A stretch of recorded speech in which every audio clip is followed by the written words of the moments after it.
At midnight, Marchand, Saint-Denis, Pierron, and Auraz gave the body its last toilet in the presence of Bertrand and Monsalon, and bore it from the deathbed to the second camp bed, prepared to receive it, and put in place of the one taken away. They took away most of the furniture and put near the bed 2 little tables on which stood the candlesticks from the chapel. The Abbé Vignali put a silver crucifix on the emperor's breast. In this state, said Marchand, the emperor presented his consular appearance. His mouth faintly contracted, gave to his face an expression of resignation, and he did not look older than 30. Later, and especially 2 days afterwards, when a death mask was taken, the retraction of the flesh made him look older and spoilt his beautiful appearance. Everyone withdrew except the Abbé Vignali, who never left the body until it was buried. Pierron and Arnott. The others went to get a little rest, but they were awakened, for Hudson Lowe announced his visit at 6 o'clock in the morning. He arrived at 7, accompanied by his entire staff, the admiral, the general commanding the forces, the commissioner, the king of France, several naval officers, doctors, and surgeons on the island. He entered the parlor whence he was conducted, and those with him into the room of death. Bertrand and Monsalon bowed to him, and with a gesture invited him to approach the bed. He went up to the Marquis de Montchenu, to whom he said, looking at the emperor, "Do you recognize him?" The French commissioner turned his head a little and then said, "Yes, I recognize him." They bowed and went out. "He was the greatest enemy of England, and of myself also," Lowe said to Henry and Gorker. "But I forgive him everything." Such a remark shows precisely the character of the man. He did not dare, however, to mention Bathurst in the presence of the dead emperor. For the first time he refrained from calling him general, as ordained in his instructions. He felt that such grotesque meanness was at an end, and that history should commence with everybody in his rightful place, victim and executioners. And so, there again, even in death, Napoleon triumphed. Neither England nor the oligarchs of the whole world succeeded in deposing him. Dying in that stable where British good faith and generosity imprisoned him, he remained what he had wished to be to his country, to his son, to posterity. The leader, 4 times unanimously claimed by his people, the sovereign anointed and blessed by the sovereign pontiff, the elect of France and of God. No power in the world prevailed against him, and his prophetic predictions foretold the disastrous suicide of Castlereagh as precisely as the extinction of the Hanoverian dynasty and the destruction of British oligarchy with the collapse of its empire. At 2 o'clock, Antimarchi began a post-mortem in the presence of Bertrand and Monsalon, 3 British officers and 7 doctors, and the Abbé and the Emperor's personal servants. There was much discussion among the doctors concerning the liver, its adhesion to the stomach, and its extraordinary size. Short said it was swollen, or not said it was not, and Sir Thomas Reedlow's deputy intervened. There was no doubt as to the cause of death: cancer of the stomach. Life had even been prolonged by the distension of the liver, which had stopped up the perforation when once the investigations were completed, which the emperor had commanded should be made upon his body to save his son from the same disease. Bertrand and Monsalon objected to Antimarchi continuing operations further and examining the brain. The heart was taken out and placed in a silver vase, which was to be taken at the emperor's wish to Empress Marie Louise. The stomach also, but Hudson Lowe's deputy objected to the dispatch of the heart and said that the stomach only should be sent to England. Further, he said his government would not permit any embalming after the post-mortem. As the English doctors were leaving, Madame Bertrand asked them if it would not be possible to obtain the suitable plaster wherewith to take an impression of the emperor's head. Dr. Burton replied that there was some proper plaster Paris for the purpose on the island, and that he was going to the town and would get some. Antimarchi, in the meantime, sewed up the incisions made during the autopsy, and with Marchand's help, took the most exact measurements of the body, the only ones in existence. Then Marchand and Saint-Denis clothed it in the uniforms of the chasseurs of the guard, white silk stockings, long boots with spurs, white breeches, a three-cornered hat with the tri-colored cockade, a green coat with red facings, and the insignia of the Legion of Honor, the Iron Cross of the Reunion, the badge and cordon of the Legion.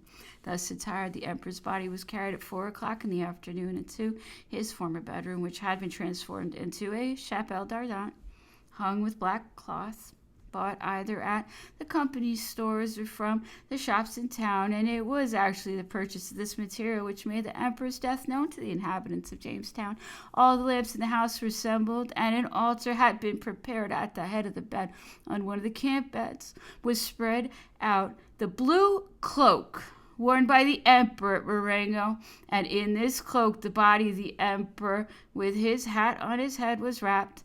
A crucifix was laid upon his breast. A silver eagle held the white sheets, turned back at the corners by 4 more eagles. On a little table near the bed were the silver urns containing his heart and his stomach, and at the head of the bed stood the priest in a surplice. At 4 corners stood members of the emperor's retinue, and between the altar and the bed, Bertrand and Masson, domestic servants, lined up between the door and the window to leave a free passage. The doors opened, and Captain Crocat, the orderly officer at Longwood, headed the line of superior officers, non-commissioned officers, soldiers, and sailors. Several brought their children. "Take a good look at Napoleon. He was the greatest man in the world," said one soldier to his little boy. That was the people's voice. At 5 o'clock that evening, the governor, in reply to the letter Masson wrote to him the previous day, informed him that since 1820 he had been under orders not to allow the mortal remains of General Bonaparte to leave the island, but that it was immaterial to him otherwise, where they were laid to rest. The emperor had foreseen this final persecution at the hands of the English, that even his remains should suffer captivity.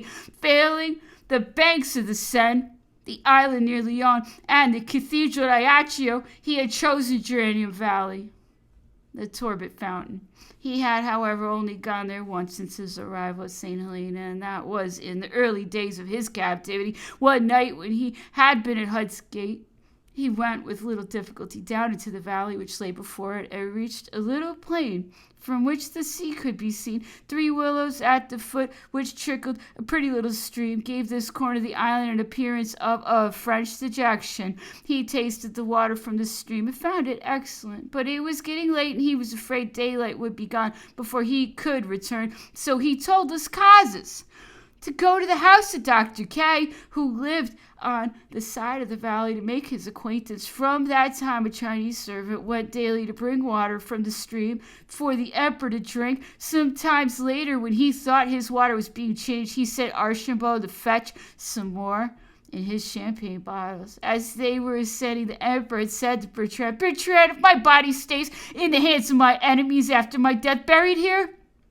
Many times during his illness he had repeated this, and the governor acquiesced in his wish, but just as he had objected to any embalming, so he also ordered the heart to be buried with the body in the grave. He further desired to stipulate what inscription the gravestone should bear. The emperor's companions wanted his name, Napoleon, with the dates of his birth and death, but Lowe wanted Bonaparte. Failure to agree left the stone blank.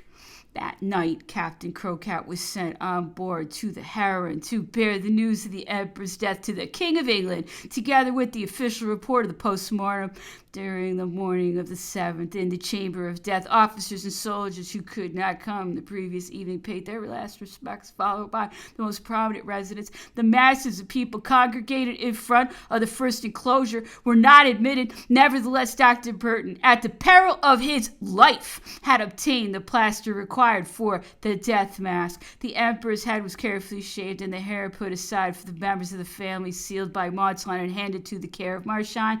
Then Burton and Antomarchi, assisted by Archambault, took the impression, which was a great success. "This may be the present appearance," said Marchand, "but it is not that of 6 hours after death, when it was that of Consul."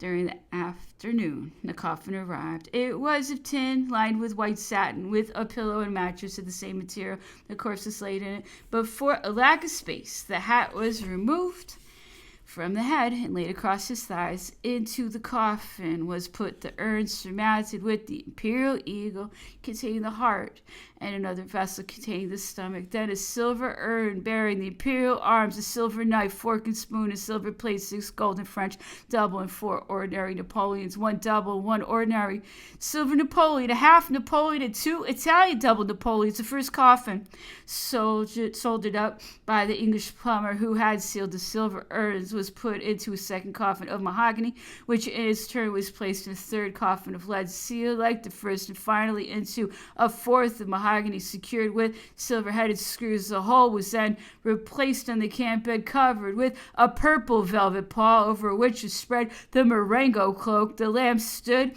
as on the previous night, and before the coffin, on which was laid a crucifix. The Abbe Vignali prayed. Dr. Arnott continued his supervision, and 2 of the emperor's servants stood on each side of the coffin. The doors opened again, and holy water sprinkled upon the bier by everyone present. The construction of the tomb was not begun until the morning of the 7th. It consisted of a grave 11 feet deep, 6 wide, and 8 long. The foundation at the bottom of a pier of masonry 2 feet thick.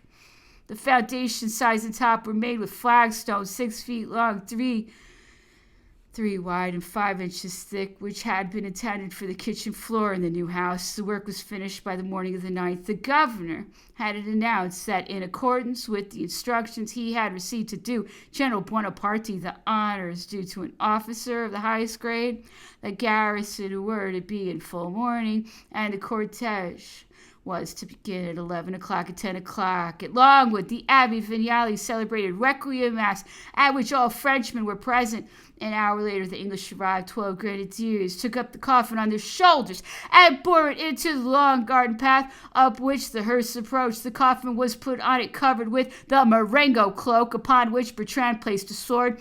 The Abbe Vignali in his vestments walked at the head of the procession, accompanied by Henri Bertrand, who carried the holy water. Dr. Arnott and Edson Marshall came next. Then the hearse, drawn by 4 horses, led the grooms in mourning and escorted by 12 grenadiers without arms, who were to carry the coffin. When it arrived at the valley, the corners of the pall were held by Bertrand, Masson, young Napoleon, Bertrand, and Marchand. Behind came Ali, the emperor's horse, led by Archambault, and followed by the servants in deep mourning. Last of all, in a carriage drawn by 2 horses, were Madame Bertrand with Hortense and Arthur. Then came on horseback the governor, the rear admiral, the French commissioner, and a numerous staff. 2,000 of the garrison troops were lined up on the elevation to the left of the route, and as the cortege passed, each corps played funeral airs, while the flagship and the forts fired minute guns in salute. At Hutt's Gate, the artillery were at their guns.